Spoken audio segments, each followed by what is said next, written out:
জেঠিমা যা বললেন, কিন্তু ফোন না করলে মেয়েটার খবরই বা পাবো কি করে? তার চেয়ে বরং কাল একবার ও বাড়ি চলেই যায়।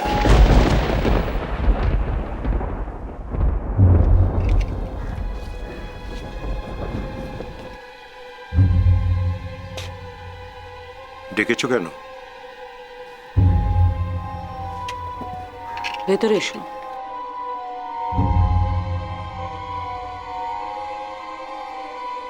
বাড়িতে ডাক্তার এসেছিল কেন? বাড়িতে অসুখ বিসুখ হলে ডাক্তার আসবে না? কার অসুখের কথা বলছো তুমি? ওই মেয়েটার? আমাদের ছোট বৌমার, দুর্গা। একটা হাওয়াতে ঘরের মেয়ের জ্বর সারানোর জন্য ডাক্তার ভর্তি করার কোনো দরকারই নেই। ওর বাবা একজন মাস্টারমশাই। জানি জানি, মাস্টারমশাই। ওই পাঠশালার মাস্টারমশাইয়ের মেয়ে যে রায়চৌধুরী পরিবারের চৌকাঠ ডিঙোতে পেরেছে, সেটা তোমার নির্বুদ্ধিতা আর ওদের 14 গোষ্ঠীর সৌভাগ্যের ফলে, পুণ্যের ফলে। আমি দিনের পর দিন দেখে যাচ্ছি, সহ্য করে যাচ্ছি, কিন্তু এখন তো আমার মনে হচ্ছে তুমি আমার ধৈর্যের পরীক্ষা নিচ্ছ। চুপচাপ দেখে যাচ্ছ মানে কি? হ্যাঁ, দেখে যাচ্ছি, সহ্য করে যাচ্ছি, কিন্তু তোমাদের স্পর্ধা দিনের পর দিন বেড়েই চলেছে। একজন অসুস্থ মানুষের জন্য ডাক্তার এসেছে, এতে তুমি স্পর্ধার কি দেখলে? দুর্গা, ওই অশিক্ষিত বেয়াড়া গ্রাম্য মেয়েটা না হয় এই রায়চৌধুরী পরিবারের নিয়ম কানুন আদব কায়দা কিচ্ছু জানে না, কিন্তু তুমি গ্রামের হাওয়া খেয়েছো দুদিন আর এবারই নিয়ম কানুন সব ভুলে গেছো। তুমি ভুলে গেছো যে এই রায়চৌধুরী পরিবারের অন্দরমহলে আমার অনুমতি ছাড়া কেউ প্রবেশ করতে পারে না। এমার্জেন্সি বলে তো একটা জিনিস আছে। না, নেই নেই। বাড়িতে আগুন লাগুক, ভূমিকম্প হোক, সবকিছু রসাতলে যাক, কোনো কিছুই এমার্জেন্সি নয় যতক্ষণ না আমি সেটাকে এমার্জেন্সি বলে মনে করছি। দামিনী, তোমাকে একটা কথা বলি, তোমার শুভাকাঙ্ক্ষী হিসেবেই বলছি, তুমি ডাক্তার দেখাও। রূপম পাগল নয়, তুমি ক্ষমতার লোভে, অর্থের লোভে, দম্ভে পাগল হয়ে যাচ্ছ।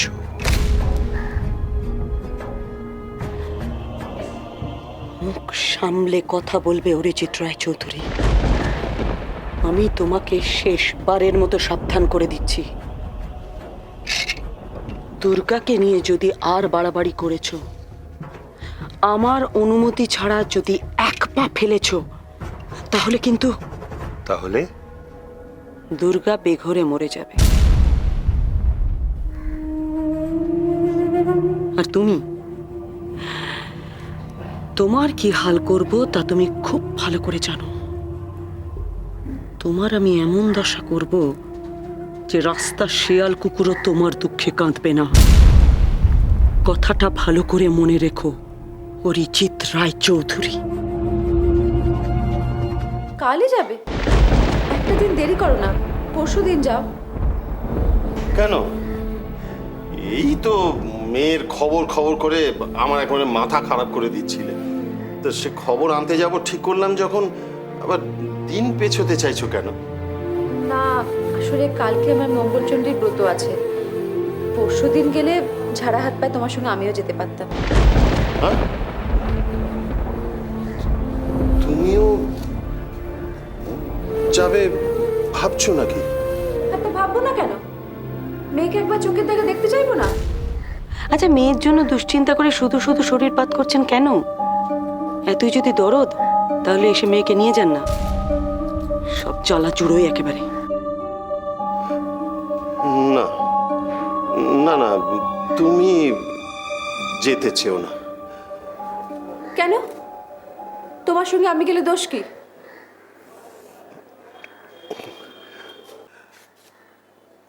আসলে ওরা তো খুব বড় লোক, বনেদি বাড়ি, ওদের ধরন ধারণই আলাদা। আলাদা আবার কি? মেয়ের জন্য মায়ের বুকে যে জ্বালা, এর কোনো আলাদা হয় না। এই সব জায়গাতেই একই রকম। না, আমি তা বলছি না, তবে কি জানো, মানে মেয়ের শ্বশুর বাড়ি হুট করে দুজনে গিয়ে হাজির হলাম, সেটা কি ভালো দেখায়? তুমি তো যাচ্ছ। আমি না হয় বলবো যে কলকাতায় কোনো একটা কাজে এসেছিলাম, তাই একবার ঘুরে গেলাম, কিন্তু তুমিও যদি আমার সঙ্গে যাও সে যুক্তি তো খাটবে না, তাই না? তা অবশ্য ঠিক।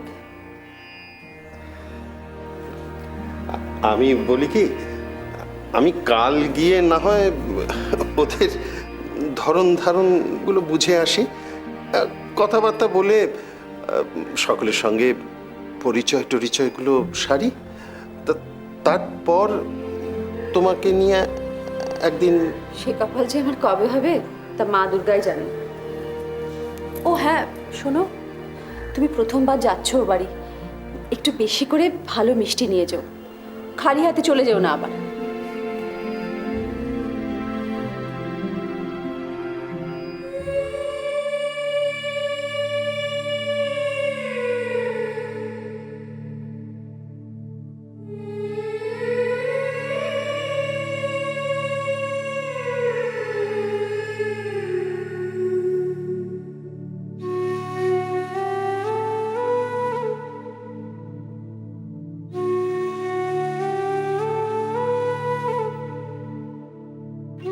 জলপট্টি এনেছি।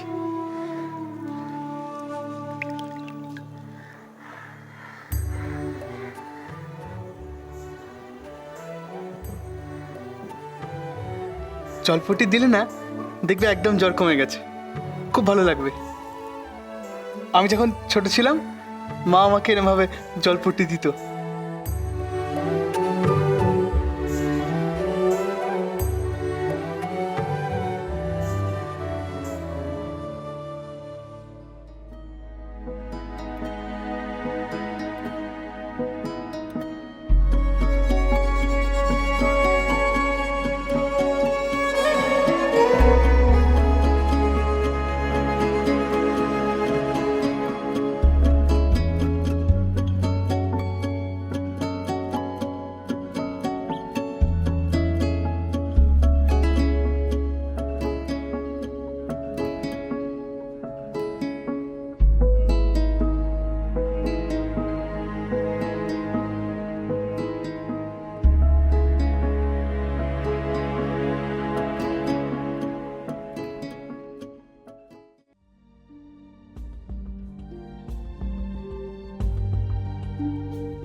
যাক বাবা, জ্বরটা একদম নেই, নিশ্চিন্ত হওয়া গেল।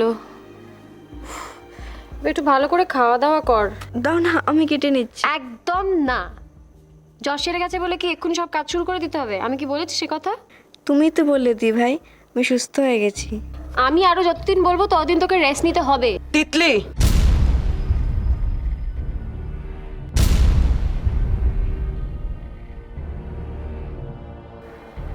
যাও তোমার ঘরে যাও।